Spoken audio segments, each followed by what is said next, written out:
Good morning. It's camera. Adrian, are you ready to learn?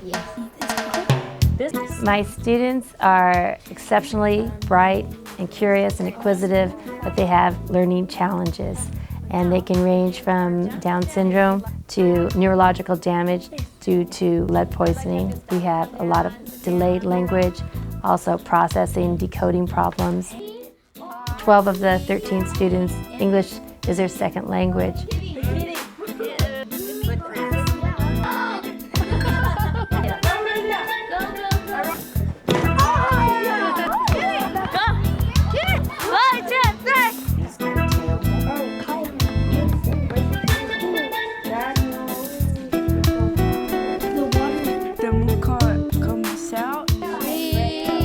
I think this cow looks like it has a story to tell, right? The skills that they have are wonderful in doing a lot of hands-on activities. They're visual learners mostly. We bring a lot of different things into the classroom. It's wild in here some of the times because we have so much real things that they can touch and feel and smell and actually experience, and then they can make that connection with language. Making that connection, getting our feelings to wake up. My job as their teacher is basically trying to awaken enthusiasm. And then once you've awakened that kind of enthusiasm, with that they're able to start to focus. Great job. Okay, now let's put a little twirl in it for some fun. And then we just keep trying to take it spiraling out further through their zone of proximal development so that it's really deep and meaningful. That's what has to happen with education, especially for the special day class students. We haven't done mind joggers for a while, but what we're going to be thinking back is when we were studying different classifications of animals, remember? What was the first thing that we studied in this class? Does anyone remember? Insects. Insects, okay? The objective for the mind joggers is that they will have lists of family members, colors, shapes, careers, different aspects, so then they can incorporate them into a story. But what I'm looking for is that everyone writes in their mind jogger at least 5 insects. And if you can think about, if you can't remember, then think about what your neighbor, what the student next to you studied about, and you can talk about that in a quiet voice. Let's share the book. You can have it. Let's share it. No, you can have it. We'll start on the wall here. Today's mind jogger was great because we had been studying different species and different classifications of animals. And the first one was on insects. So I was asking them to think back to what reports that they had done in depth. If they couldn't remember, they could always go to look to another student to find out, or also to remember what the other reports were about. And with that, it seemed to jog their minds, and they were able to come up with a full list of different ones. Some of the students had difficulty in remembering how words were spelled, so they could go to the reports that the students had on the wall. You can go over there and look at the birds. You can go over to your reports and look at a bird. It's a parrot. Paluelo cracker. It's the leaf J. A stellar J. How many of you still need a few minutes more for your mind joggers? Looks like 2 people. Could we have a volunteer to help them? The first thing is that no one laughs at another student, and everyone's working at a different level, so no one's ever comparing each other against each other. We're instead comparing ourselves to ourselves, our own expectations. So why don't you try to think about trying to go to something that you can do. Esteban, when you're ready, you can ask Eric, okay, what his bird was and how to spell it. Because you helped him, and he can help you now. We have so much opportunity to do cooperative learning and collaborations between not only small groups but individuals, and it's really formed a lot of deep friendships between the students that normally you would see being competitive and angry with each other. Instead, they feel really honored when they can help another person. Okay? If Adrian needs help, then you can share. Okay?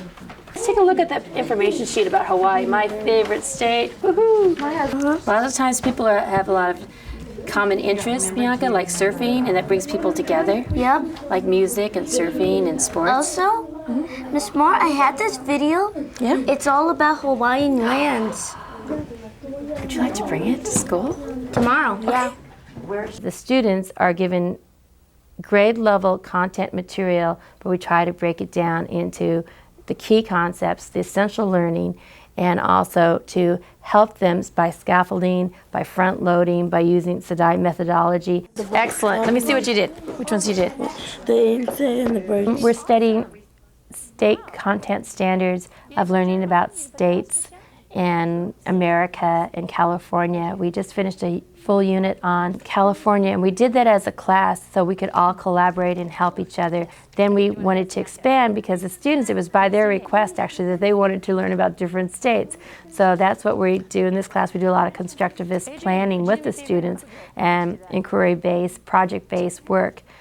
The study of California is a state content standard that some teachers have difficulty doing because it can be really boring. The way we did it in this class was that it was a scavenger hunt, and they had to do a report and do a poster, and all the information was in the classroom. And so the students used their research skills to find where the information was. Okay, the other day we went to Lakeview Middle School, and one of the classes that I liked the most, and I think some of you really liked, which one was it? The 8th graders. What did you like about that 8th grade class? The game. About the game. And so we thought we would try that today, and I wanted to see if they could problem solve. So we went to the school. We saw that how when the students were walking forward, some of them were running, right? So in this class, what did we learn from that? Who can raise their hand and tell me? Yes. There's some shots inside the little basket. Right. So you're going to be walking. How are we walking? Gustavo, can you show us? All right.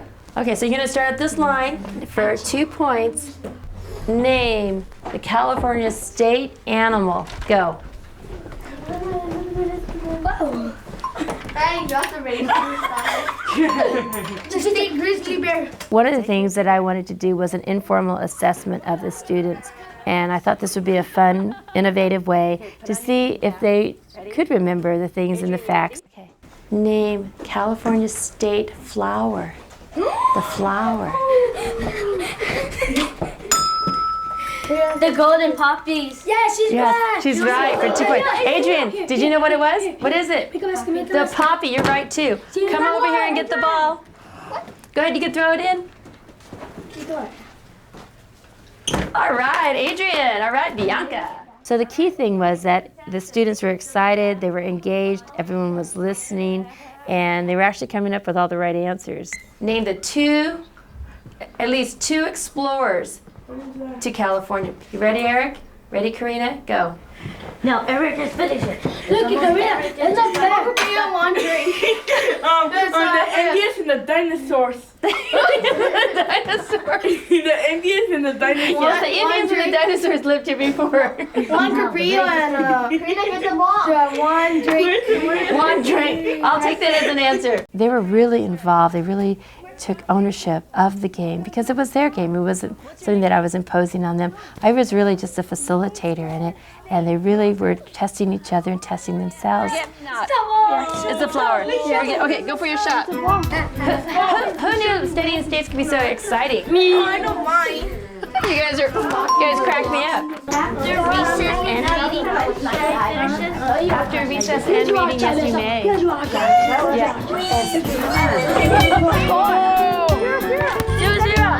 We give a lot of positive behavior support, and part of that is recognizing that some of these students do need to have movement in their day, and that they will not be positively supportive if they're sitting at a desk. So a lot of things we do might from the outside look like chaos, or it might even look a little bit like we're just having fun in here. It's like a jamboree or party, but we always try to connect it with learning. Who remembers what the story title was that we read yesterday? Karina. It's about the sun and the moon.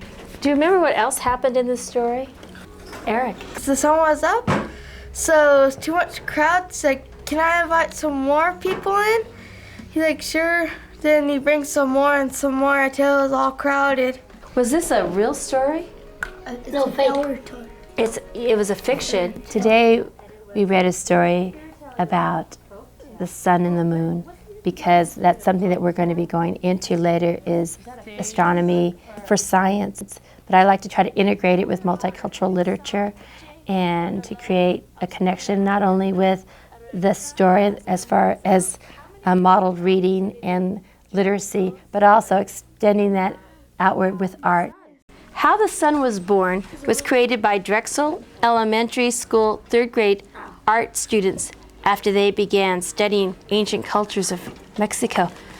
Many years ago, a mother dinosaur laid 5 eggs. Today we brought a piece from the Folk Art International Museum. We used that to awaken enthusiasm and interest in the literature that I was going to present, and also try to make the connection that this book was actually written by 3rd graders as well, to show that they are also capable of writing a book, and that then they could also have artistic expression and connecting that to the literature. The dinosaur egg became very hot and it hatched. How many of you would like to write your own stories about this? And draw. And draw the pictures too? Yeah. And maybe even make your own book? Yeah. No way. It's going to take a lot of work. It doesn't matter. We just want it. Oh, you want it? What was amazing was how the students felt afterwards. They felt really connected to the story. They were excited about, could we study about the sun and the moon, Miss Moore? So it was a way of hooking them from the beginning. So we just read a story about how the sun was born. If you look at this beautiful yarn artwork by the Wichita Indians, This is a guy. what do you think you can tell by just looking at this picture? Is there a story just in this picture? Yeah, this is a dragon. This is a Like there was a story in the book? Yeah. that book. And there's a crab. You wouldn't see a crab. No, it's a Toro. It's a total. There's so many things in this. It connected what we were doing in class, reading and decoding in English second language, developing words of describing what they were seeing. You know what's so interesting is that everybody sees this in a different way, It tells different stories. and it tells different stories. It's a fan. It looks like a fan. This sun looks like a fan. Yeah. And then all the wings. Look at the hair. The hair. We try to use art in a way of decoding stories and to make sure that the students recognize that even if they don't understand the printed word, that using their skills of decoding by looking at the text also, but the illustrations alone can help them give clues for decoding and understanding. So those are literacy strategies that we like to use with the students, and then to extend it with the artwork. Do we agree that Esteban's going to pick for us? Yeah, no. And then one person at a time is going to go up there, and it's going to be fair. And then you can always share later. It doesn't mean that's the one that you get stuck with the whole day, right? It was a short art project. It only took like 10, 15 minutes, and they really got into it. The penguin. It was just amazing to see the students get so creative. They had choice in which animals that they would like to draw. I want to make sure that everybody understands everybody's art project. Is it going to be the same? No. It's going to be really fun and different.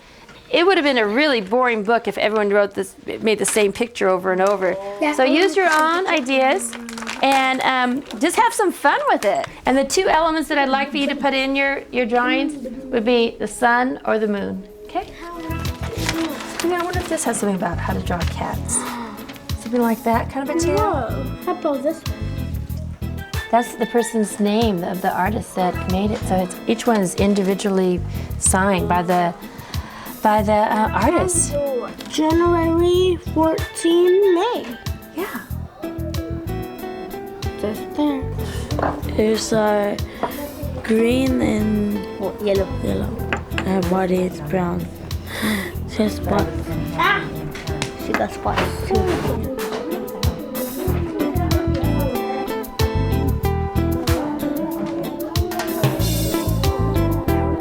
Nancy.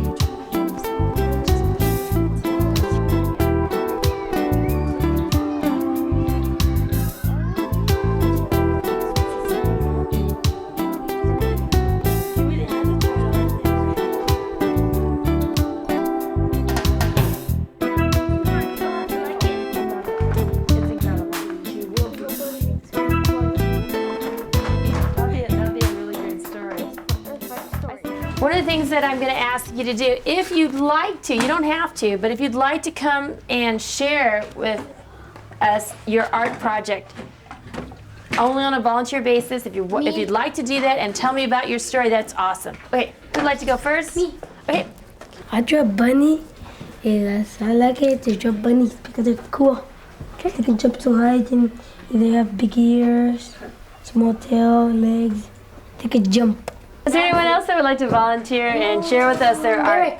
The key thing was that there were so many students that were so excited about their artwork that they came forward to share, and it's always on a voluntary basis, but they were so excited about sharing. We even had a student who never steps forward, and he was so proud to step forward and to share, and how the students responded to his artwork and giving him support. Oh, so beautiful. Then the guys try to save the world by a big old snake. And there's a big old terrible storm. And the moon, and butterflies, and the stars, and the other planet. That looks beautiful. Thank you. Giving compliments and constructive criticism. We do that with our writing workshops and our reading workshops, and also we're open to hearing that in our art workshops that we do. This instead of F doing a turtle. That's beautiful. That's beautiful, Nancy. The head and the tail was hard to do. It looks like a girl cat for me. Is it coming out? That's beautiful. Thank you. Is that one? I like the color. Thank you. And what have we learned? We have faith in ourselves. We have to believe in what we can do, right? Yeah. Thank you, Miss Elizabeth. I think we have Bianca. Bianca, would you like to share? Yeah. Okay. Are you? I know I haven't finished, but the yellow bunny meets the pink bunny. But I just copied this. Who likes it? Thumbs up. Thumbs up, baby. Yo. All right. I want 100%, baby. That's right, baby. You got it 100%. That's great. So what do you think we're going to do next? It's a surprise. Here we go. Is it heavy or light? It is thick.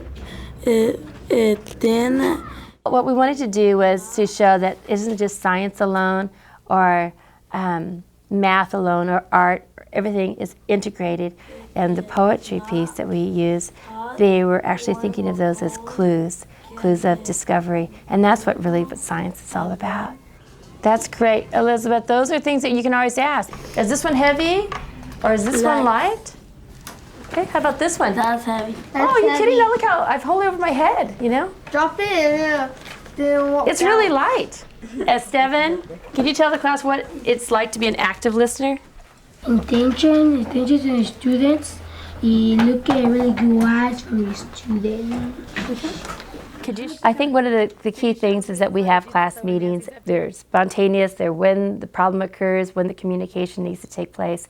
In the beginning, what we did was we had to talk about feelings and expressing them. I think that a lot of times the students would be expressing a facial expression, but it might have been confusion they were feeling rather than anger. Go ahead, Stephen. Ask him for a little bit more respect. Give me respect. Okay. Esteban, can you look at Stephen? He's asking something from you. Could you please give him respect? Yeah. Okay. Right, now what we're going to do, and you can put checks. We're going to go over some words that we're going to be using in our story, and we should make sure that we all understand what the words mean first. Yeah, this one. Take another look at it. Some. Oh, this one. Trap. With the small group instruction that we did with the reading group, we want to create a level of involvement for each student. Trap, crab, mini. That's an E. I don't see no E. I know, it sounds like an E, but it's a Y, huh? Blue. got, grab. Yes, you did it. We go over the words first, so it's kind of like front loading so that they understand the words. I try to use the same words that they're going to be exposed to in their reading groups as part of their spelling words.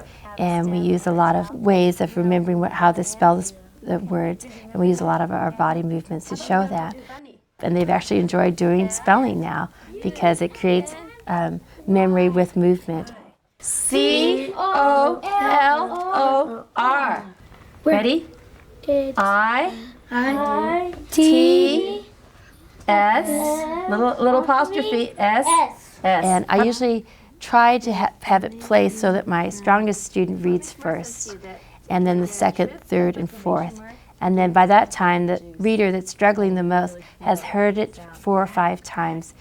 In the end, I just have 1 or 2 students that need the repetition, need the more individualized time and the differentiated time learning of doing it. Maybe I might have to take it even further and scaffold it even further. And they have that reinforcement without being put on the spot. What is... Okay.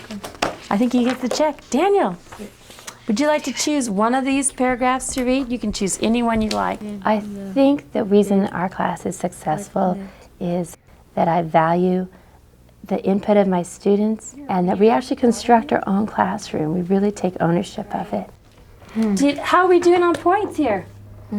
Looks like, Stephen, how many points did you get? 3. How about you, Liz? 3. I was just Okay. trying to fix it. Adrian, how many points did you get? 3.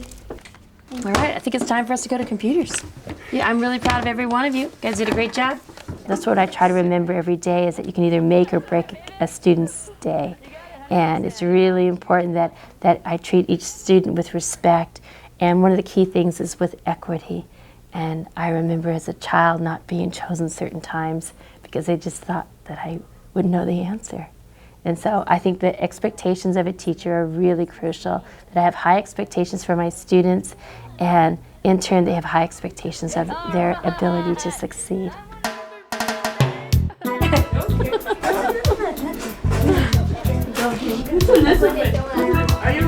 Okay, Karina, Break a leg. how are you going to be an active listener? I know you guys are getting hungry. Okay.